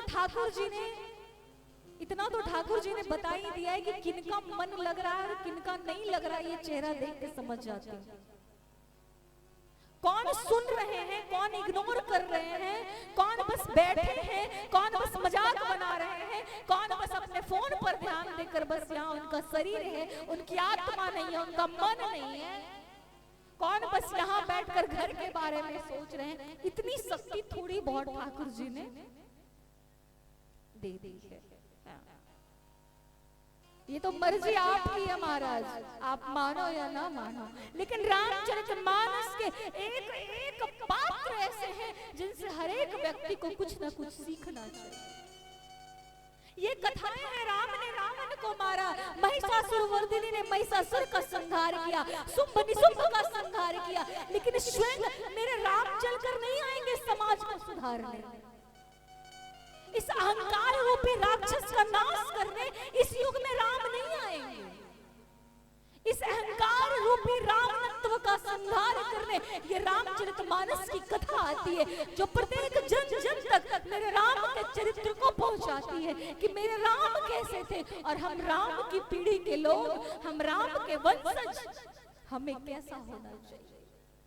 यहाँ कोई राम कृष्ण चलकर नहीं आएंगे हमें बताने, यहाँ स्वयं हमें कथा सुनकर, उनके पात्र को सुनकर उनके कदम पर चलना होगा। आज हर एक हिंदू फेसबुक पर डालता है, पोस्ट करता है, मैं हिंदू हूँ, मैं हिंदू हूँ, गर्व से कहो हम हिंदू हैं। जय श्री राम, जय श्री राम। जय श्री राम के नारे लगाने से हिंदू हो जाओगे? जय श्री राम, जय श्री राम कहने से हिंदुत्व झलकेगा क्या? नहीं। रामचरितमानस के एक एक पात्र से सीखो, महाभारत के, गीता के एक एक चीज से सीखो। यदि हमारे घर की बहू बेटियों पर, यदि हमारे घर की बिटियाओं पर किसी की गलत दृष्टि भी पड़ती है तो हम हिंदू तब है जब हम उसका संहार करने का प्रण ले लें। हम देवी की आराधना करते हैं, देवी को मनाते हैं। हम सच्चे हिंदू तब कहलाएंगे जब हम धर्म के रास्ते पर चले। हम पूजा ना करें, हम पाठ ना करें तो कौन करे महाराज? तो कौन करे? किसके हाथ में है ये? अभी यदि सबसे कोई धर्म पीछे है ना तो हमारा हिंदू धर्म पीछे होता जा रहा है। सारे धर्मों को अपने अपने, क्रिश्चियन को बाइबल पर यकीन है, मुसलमान को कुरान पर यकीन है, लेकिन हिंदुओं को रामचरितमानस पे यकीन नहीं है। भरोसा दिलाना पड़ता है। दिलाने के बाद भी बहुत सारे ऐसे लोग हैं जो कहते हैं ये सारी फालतू बातें हैं। धिक्कार है ऐसे लोगों पर, धिक्कार है ऐसे सनातनियों पर जो अपने आप को सनातनी कहते हैं, अपने आप को हिंदू कहते हैं और रामचरितमानस की बातें जिन्हें गलत लगती हो, जिन्हें हमारी ठाकुर की कही हुई खुद की वाणी गीता गलत लगती है। आप में से कितनों के घरों में रामचरितमानस की पुस्तक है? जरा हाथ उठाकर बताना। श्रीमद् भागवत महापुराण किनके किनके घर में? वाह, प्रत्येक व्यक्ति के घर में रामचरितमानस की पुस्तक अवश्य होनी चाहिए, कोई हो या ना हो। आज से, अभी से लेकर आओ यदि नहीं है तो। और उस रामचरितमानस के महत्व को देखना। जिस घर में रामचरितमानस का पुस्तक रखा हो ना, उस घर में कभी अशांति नहीं होती, कभी हो ही नहीं सकती। ये हमारे राम जो शांति के प्रतीक है। एक भाई भरत है। जब राम जी 14 वर्ष के लिए वनवास गए ना, तो भरत जी मिलने आ रहे थे। जब भरत जी मिलने आ रहे थे तो राम जी ने वन देवी से प्रार्थना किया, वन देवी मेरी एक प्रार्थना है आपसे। कहा राम, अब आप मुझसे क्या प्रार्थना करते हो? अब आप तो जंगल आ चुके हो। वन देवी मेरी एक विनती सुन लो, इस वन के रास्ते में जितने भी कांटे हैं ना, सब हटा देना। कहा क्यों? अब तो आपको ये कांटे नहीं चुभेंगे महाराज, आप तो आ चुके। राम जी ने क्या कहा जानते? मुझे ये कांटे चुभ जाएं कोई बात नहीं, मुझे ढूंढता मेरा भाई भरत इसी रास्ते से आएगा और उसे यदि अगर ये कांटे चुभ गए ना तो वो अपने आप को मृत्यु दंड दे देगा, वो जी नहीं पाएगा कि मेरे कारण मेरे बड़े भाई को इतना कांटों से सामना करना पड़ा। ये होता है भाई का धर्म, ये होता है भाई का कर्तव्य। रामचरितमानस आपको एक भाई बनना सिखाती है, एक पिता बनना सिखाती है, एक माँ बनना सिखलाती है, एक पत्नी बनना सिखलाती है। हमें निज धर्म पर चलना बताती रोज।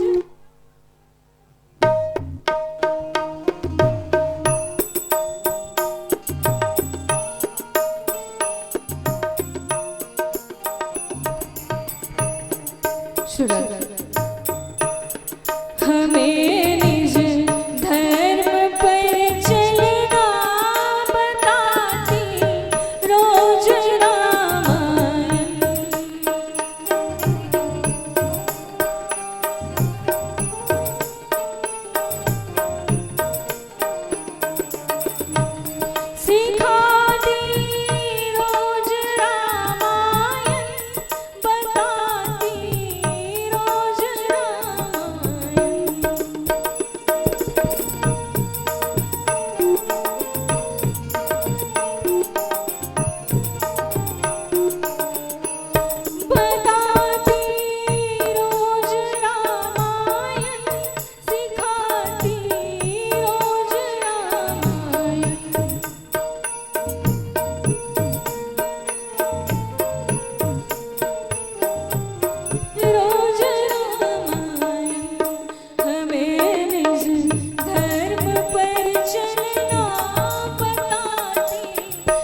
से बोलो अवध बिहारी सरकार की, और धीरे बोलो कनक बिहारी सरकार की, भक्त वत्सल भगवान की, हमारी माताओं की,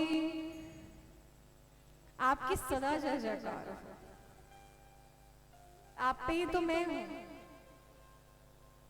मुझे ऐसा लग रहा है कि मैं 2 दिन के बाद आपको छोड़कर जाऊंगी कैसे।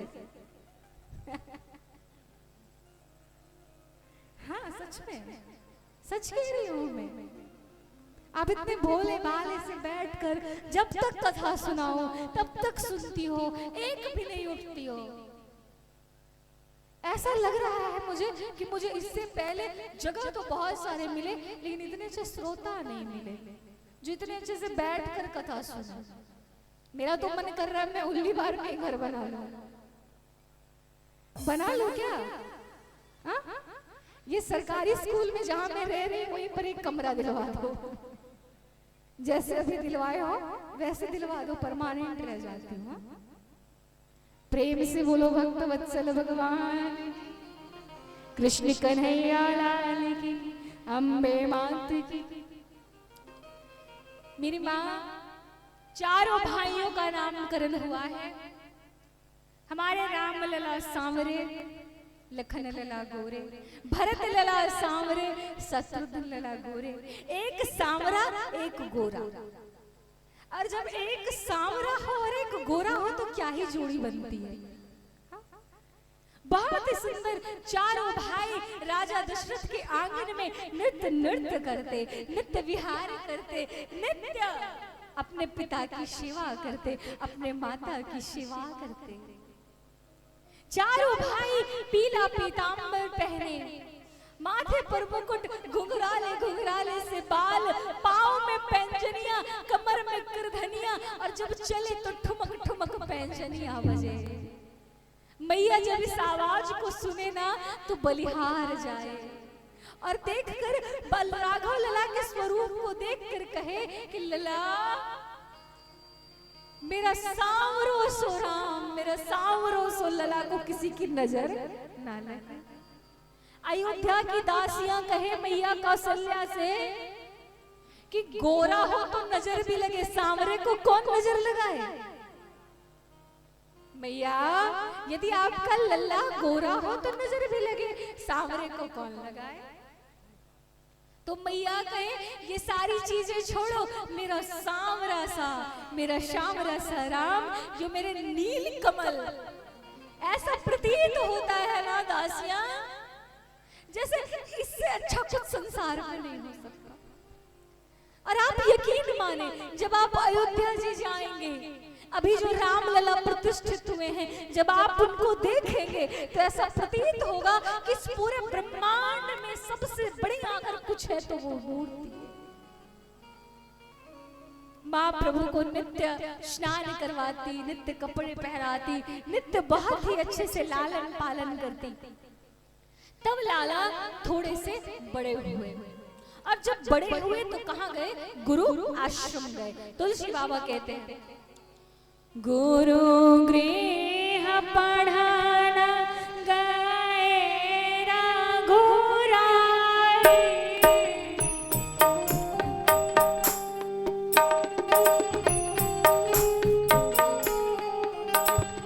गुरु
का स्वामी है ना, वो भी कहाँ पहुंचे हैं? गुरु के पास।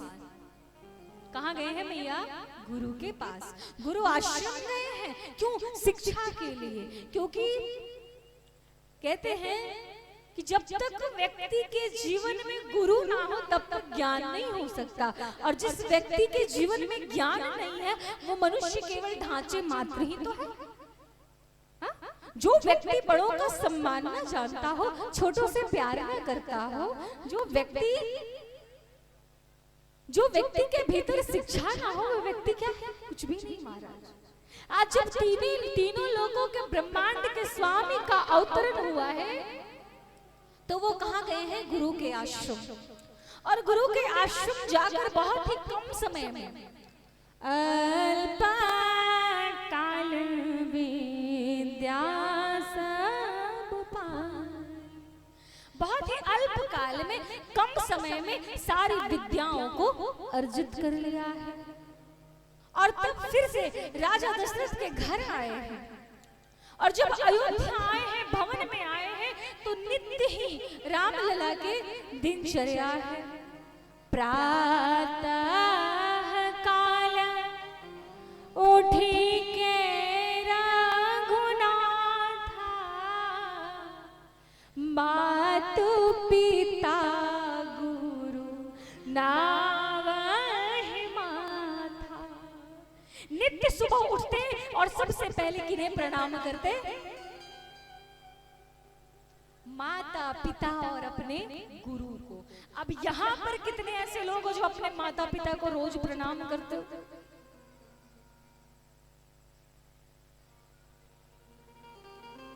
अच्छा, एक जो यहाँ की मुख्य पुजारी है वो वहीं से हाथ उठा रही है कि हाँ मैं करती हूँ। आप में से कितने लोग करती हो? 1 2 3 करते हैं। अब माता रानी के मंदिर तो सब आ रही हो ना अभी नवरात्र में, पूजा कर रही हो, प्रणाम कर रही हो, क्या फायदा? फायदा क्या है बताओ मुझे जरा। ये मोटी मोटी अगरबत्तियां आकर जलाती हो माँ के पास, धूप दिखाती हो, मंदिर पखारती हो, क्या फायदा? क्या फायदा? आप अभी जनरेशन के लोग हो, मॉडर्न जनरेशन के लोग हो, तो मैं मॉडर्न जनरेशन से ही समझाऊं। ये तो सच है कि भगवान है मगर फिर भी अनजान है। धरती पे रूप माँ बाप का, उस विधाता की पहचान। इस बात को नहीं मानते हो? हा? अभी आप मॉडर्न जनरेशन के हो, आप रामचरितमानस को मत मानो, भागवत को मत मानो, वो कन्हैया सुदर्शन चक्र वाले, टेढ़ी टांग वाले नित्य माँ यशोदा को प्रणाम करते। माँ यशोदा कहती, अरे ओ लाला तेरो छोटो छोटो सो हाथ, तेरो छोटो छोटो सो पांव लाला, तेरो हाथ थक जावेंगे लाला। एक दिन कन्हैया ने पूछ दिया, भागवत में कथा आती है, मैं विषय से विषयांतर हो रही हूँ। एक बार कन्हैया ने पूछ दिया ब्रज की भाषा में, भागवत की कथा ब्रज की भाषा में ही होती है, ओ मैया तो को दूध प्यारो कि तो को पूत प्यारो?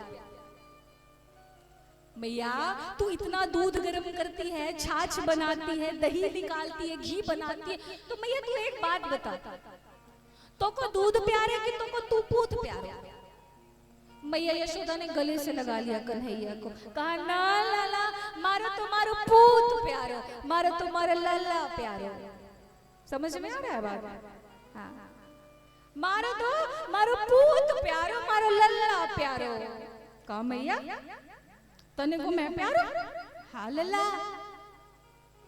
ये दूध का क्या है लल्ला? मैंने तो मेरा कन्हैया प्यारो, मैंने तो मेरा सांवरो सरकार प्यारो। कहा मैया सच में? हाँ। अगले दिन कन्हैया मैया को प्रणाम करने माँ के कक्ष में पहुंचे। मैया ने कहा लाला ये क्या कर रहा है? हा? लाला ये क्या कर रहा है?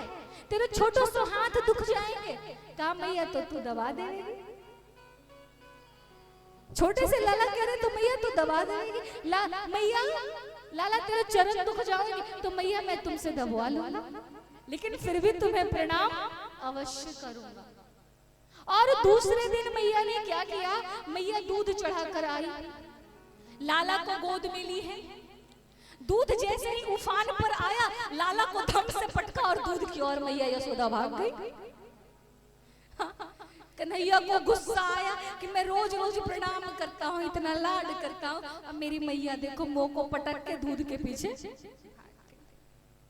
और हम कहते हैं मेरे माता पिता ने हमारे लिए किया क्या है, ये तो सब करते हैं। माता पिता चाहे अपने बच्चे के लिए जितना भी कर लेना, आज के हम और आप बच्चे कहते हैं आपने क्या किया है, घर बनवाया बस, तो ये मैं भी अपने बच्चे के लिए बनवाऊंगा। क्या किया आपने, जमीन खरीदा, इससे मैं दुगना खरीद कर दूंगा। ये कोई आपने नया काम नहीं किया। जीवन में हर एक बात को भूल जाना, लेकिन इस बात को मत भूलना कि अपने माता पिता को नित्य प्रणाम करना। नित्य आप चारों धाम का तीर्थ कर लोगे, चारों धाम का तीर्थ आपके माता पिता के चरणों में ही हो जाएगा। अब जितनी भी हमारी माताएं ससुराल में कहेंगे मेरे तो माता पिता मायके में, हम किसको करेंगे।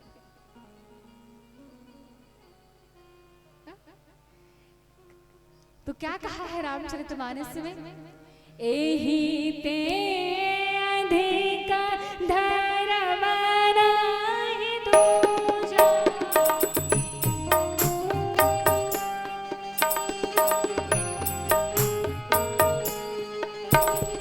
सादर सास ससुर पद पूजा।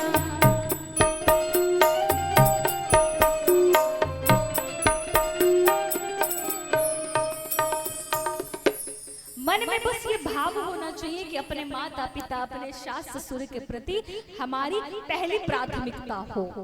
मंदिर बाद में भी जाओ तो चलेगा, लेकिन अपने घर के माता पिता को कभी ठेस पहुंचाना नहीं चाहिए। अच्छा, कथा 10 मिनट और चल सकती है क्या? हमारे मन संचालक भैया चल सकती है, क्योंकि पूर्ण नहीं हुई है, मैं पूर्ण तक कर दूं। मुझे समय 10:25 का दिया गया था। प्रेम से बोलेंगे भक्त वत्सल भगवान की। बोलो, घर ही में मंदिर बनेबे, तीर्थ हम घूमे ना जाइबे।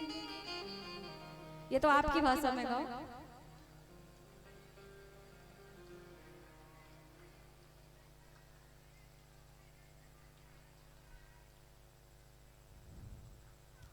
घर ही में मंदिर बनेबे, तीर्थ हम। अच्छा, ये मैं आपको गाने क्यों कह रही हूँ जानती हूँ?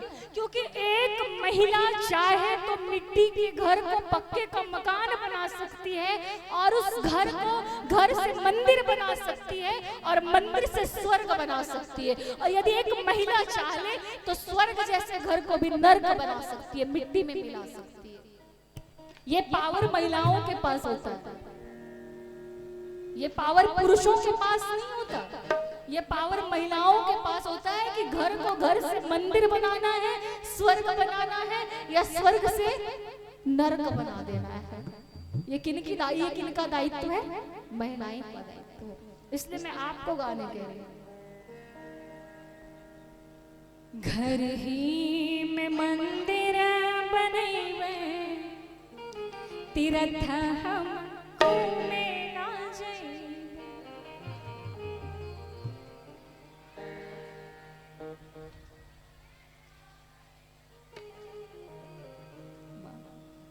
सास जी के गौरा, ससुर जी के शंकर, सास जी के गौरा, ससुर जी के शंकर, स्वामी के विष्णु बनेबे, तीर्थ हम घूमे ना जाइबे।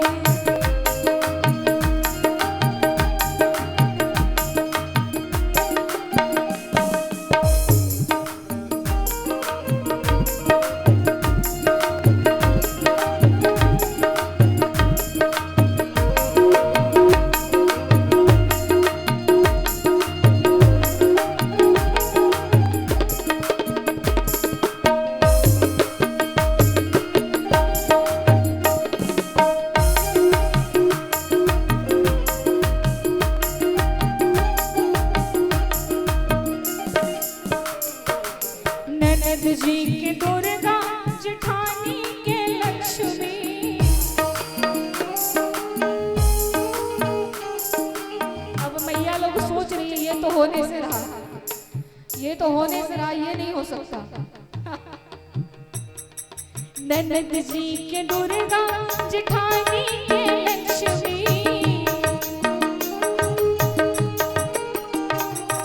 देवरानी देवी बनैबै तीरथ हम घूमे ना जाइए।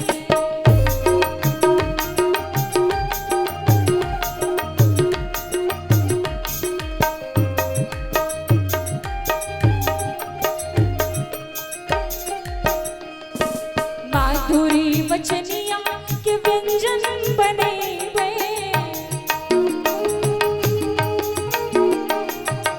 अच्छा, यहाँ पे क्या कहा जा रहा है कि क्या करेंगे हम? मीठा बोलेंगे।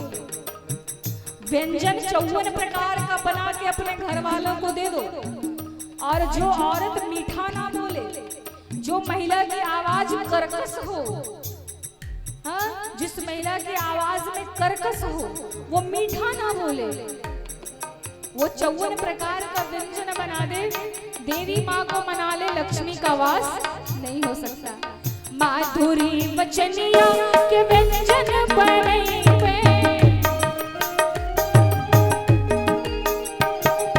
नित दिन नित दिन नित दिन ब्राह्मण जमैबै तीरथ हम घूमे ना जाइए।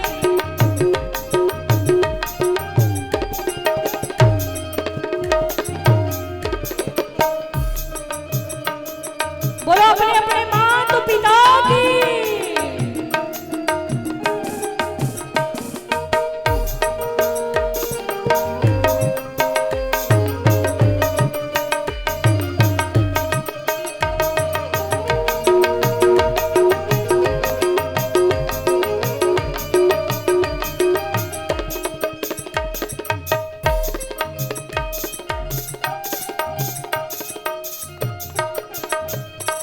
घर ही में मंदिर बनैबै तीरथ हम घूमे ना जाइए।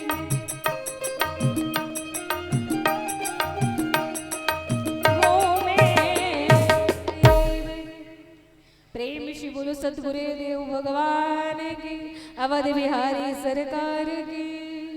वचन ले लियो ना, वचन ले लियो ना। अब बात ध्यान से सुनना, बस 5 मिनट और। कमेटी के सदस्य कर्तागणों से मैं क्षमा प्रार्थी हूँ, बस 5 मिनट और ले रही हूँ, फिर आप लोग भंडारा पा सकते हैं। हमारे राघव सरकार का यही नियम रहा, यही नियम निरंतर चलता रहा। और एक रोज जब हमारे राघव लला सरकार बड़े हुए, तो सारे देवताओं को चिंता सताई कि राम जिस कारण से पृथ्वी पर आए हैं, जिस कारण से त्रेता में ये राम बनकर आए हैं, किस लिए? विप्रधेनु सुर संत हितलिंग मनुज अवतार, विप्रों की रक्षा, धेनु की रक्षा, गौ की रक्षा के लिए संसार में आए हैं। और यदि ये राजा दशरथ से और माँ कौशल्या से प्रेम करते रह जाएं, तो असुरों का संहार नहीं हो पाएगा। तुलसी बाबा कहते हैं, गादितने के पुत्र विश्वामित्र मुनि को ये चिंता सताई कि अब हरि को यहाँ से ले जाने का समय आ गया है, और जब तक हरि अयोध्या से बाहर नहीं जाएंगे, तब तक ये केवल राम ही बने रहेंगे। यदि इन्हें मर्यादा पुरुषोत्तम राम बनाना है, तो इन्हें वन लेकर जाना पड़ेगा। अयोध्या के एक बहुत बड़े विद्वान हैं, वो कहते हैं कि भगवान राम वन नहीं गए, बन गए। अगर वन ना जाते तो बन नहीं पाते, वन गए तो बन गए। कहा, विश्वामित्र मुनि के मन में चिंता आई कि किस प्रकार से असुरों का संहार। गाधी तनया मानो चिंता व्यापी,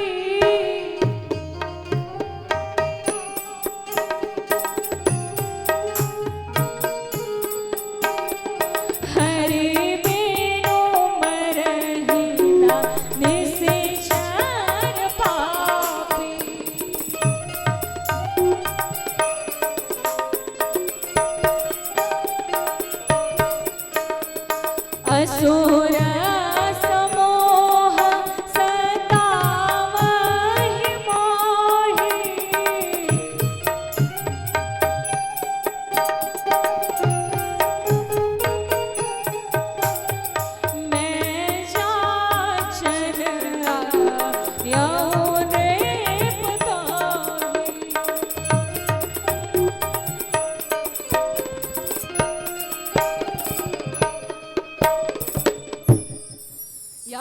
लिखा है, गाधी तनया मनु चिंता व्यापी।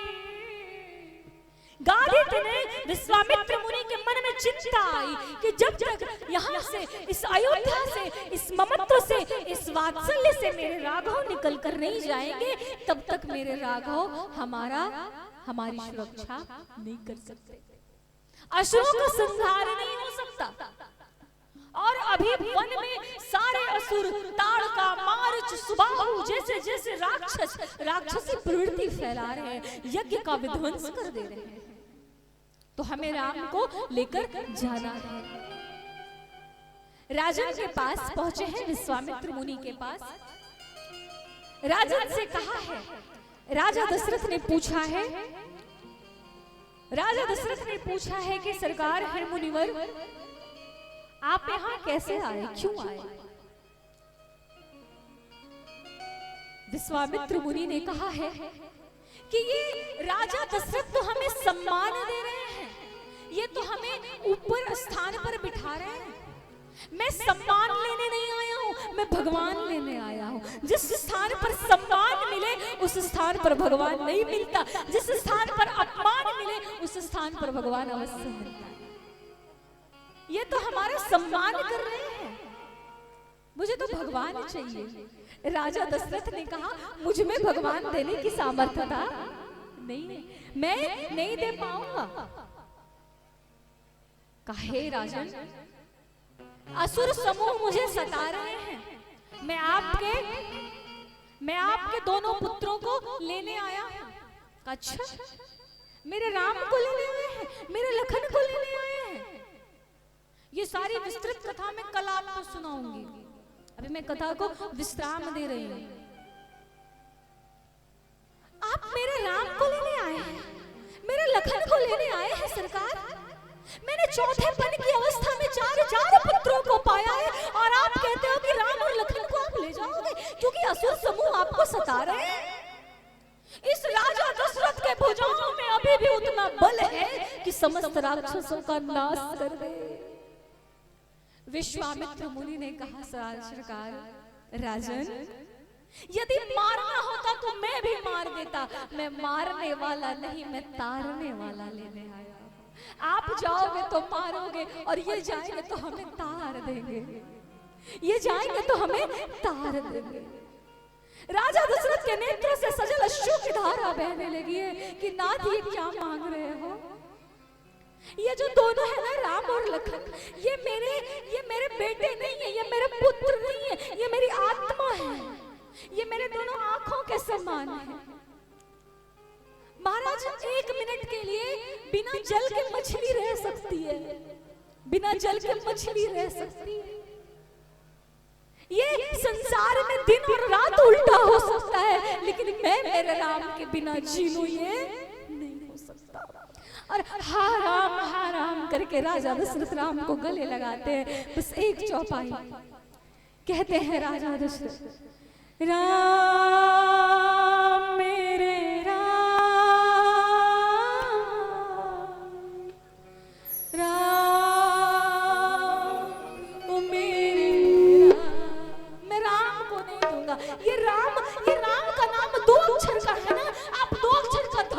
दे दूंगा, कोस ले लो दे दूंगा, धेनु ले लो दे दूंगा, राज्य ले लो दे दूंगा, साम्राज्य ले लो दे दूंगा, राम को नहीं। हे नाथ, मोरे राम लखन दुइया। एक पिता, एक माँ अपने पुत्र को अपने से अलग नहीं कर सकता। वो संसार की सारी चीजों को हंसते हंसते लुटा दे, लेकिन एक पिता से पूछो कि वो अपने पुत्र से कितना प्रेम करता है। एक पिता अपने पुत्र के भीतर अपना गौरव देखता है। मैं अपने पुत्र को नहीं दे सकता। गुरुवर, आप चाहे जो मांग ले, मुझसे मेरा राम न मांगे। मोरे राम लखन दुइया राम। राम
नहीं दे सकता।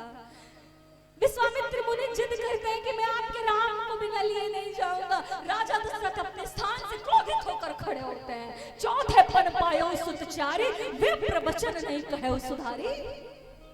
मैंने चौथे फन की अवस्था में 4 पुत्र पाए हैं महाराज, और आप कहते हो दे दूं? कोई सामान है जो दे दूं? आप ब्राह्मण हैं, आप मुनि हैं, इसका मतलब ये नहीं कि आप जो चाहे वो मांग लेंगे। मैं आपको दे नहीं सकता। ये सारी विश्वामित्र मुनि और राजा दशरथ के बीच संवाद हो रहा है। इससे आगे की कथा मैं आपको कल सुनाऊंगी। प्रेम से बोलो अवध बिहारी सरकार की, प्रेम से बोलो श्यावर रामचंद्र की। साथ ही साथ उल्लीबार की समस्त जनता और कमेटी के सदस्य कर्तागणों से 20 मिनट के लिए माफी, और साथ ही साथ कथा का यहीं पर विश्राम। एक विश्राम भजन के साथ तदुपरांत आज की वाणी पर विश्राम दी जाएगी। प्रेम से बोलो भूत भावन भोलेनाथ की।